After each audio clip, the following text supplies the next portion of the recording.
Remember the days when sharing files meant navigating a chaotic digital marketplace? No polished interfaces, just raw, untamed peer-to-peer action. This is eDonkey, the rebellious network that carried the entire P2P revolution on its back. From its stealthy inception in the Y2K era to its dramatic clash with the music industry's giants, eDonkey wasn't just another file-sharing platform, it was a symbol of digital defiance. Join us as we explore how this digital donkey galloped through the wild frontier of the early internet, shaping the way we click, download, and binge-watch even today. Ready to uncover the untold legacy of eDonkey? Let's jump into that hair hole, because I've already finished with rabbit ones. Today we're taking a nostalgic and slightly irreverent look at the rise and fall of a digital donkey that once carried the entire peer-to-peer revolution on its back, the eDonkey network. Now that is post-irony! In an age when most people equate file sharing with shady torrent sites or ultra-slick streaming platforms, eDonkey is almost a relic. But who cares? It's precisely these relics that shape the way we click, download, and binge-watch today. Let's see how this donkey was born, how it trotted along in its messy prime, and how it eventually got put down by the powers that be. I'm all over it, or at least I will be in a few minutes. Picture the year 2000, Y2K bug hysteria was in the air, Nokia phones had that mesmerizing snake game, and Napster was blasting music industry walls like a Trojan horse until the lawyers came knocking. Peer-to-peer file sharing was about to explode, but Napster's centralized approach was an easy target for furious record labels. Along came Jed McCaleb, yes, that same individual who would later waltz into the cryptocurrency scene, and a merry band of software rebels. They developed eDonkey, a decentralized peer-to-peer network that aimed to dodge the legal landmines Napster had stepped on. You could say eDonkey came galloping onto the scene as if it had a built-in cloak of invisibility, though that cloak was basically just a scattered network of servers, users, and more users. Suddenly, the internet was a digital frontier where everyone could be both vendor and shopper, uploading that new Limp Bizkit album or a hidden gem of an indie movie. It felt anarchic in the best possible way. No single, centralized server, no corporate suits pulling the plug. It wasn't bulletproof, but it was scrappy enough to convince a new generation of download junkies that the future of file sharing was unstoppable. Of course, unstoppable was a bit optimistic, but who cares? Optimism is overrated anyway.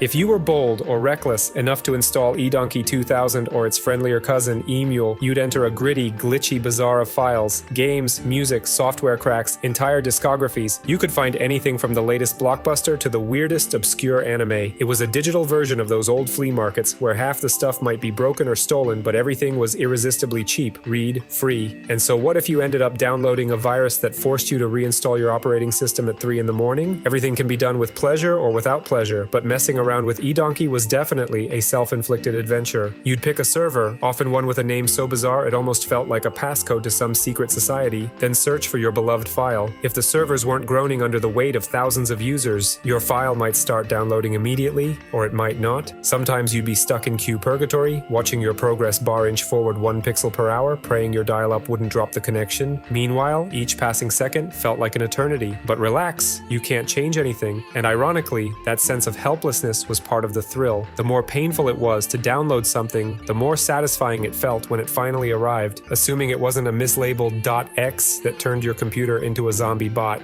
When eDonkey worked, it was incredible. Whole libraries of music, entire seasons of TV shows, cult films you couldn't find anywhere else. Suddenly, everything was just a search and a click away. If you were patient enough, eDonkey was basically an all-you-can-eat buffet of digital content. It also helped that communities began forming around the eDonkey network. Message boards where people shared their best sources, upload speeds, and tips to avoid fake files. It was this weird paradox, a network that prized anonymity and casual piracy, yet also built a sense of camaraderie among strangers who never learned each other's names. To top it off, there was a Wild West feeling to eDonkey that you just don't get anymore. Sure, streaming services can give you the crispest 4K resolution, but back then, you'd finally open that downloaded movie, discover it was in half-decent quality, and you'd feel like you'd won the lottery. It was the frontier spirit of the internet. We took what we wanted, accepted the risks, and half the time we were just excited to find out if the file even played. But who cares if it all got a bit ridiculous? After all, that ridiculousness was half the fun. We all know that the music and movie industries hate losing control, and eDonkey was basically a big middle finger to the entire concept of copyright enforcement. That might have felt exhilarating, but it also drew the dreaded RIAA, Recording Industry Association, Association of America, into the fight. Once the RIA set its lawyers on eDonkey's trail, the outcome was more or less inevitable. You had massive legal budgets on one side and a ragtag group of developers on the other. The donkey tried to dodge, but these suits had bigger swords. By 2006, MetaMachine, the company behind eDonkey, was staring down lawsuits, eventually agreeing to shut down and pay a hefty settlement. One moment you're living the dream, the next moment you're an outdated network with a domain name that reads like a tombstone. But this is not the end. Don't get your hopes up. Sure, eDonkey's brand collapsed,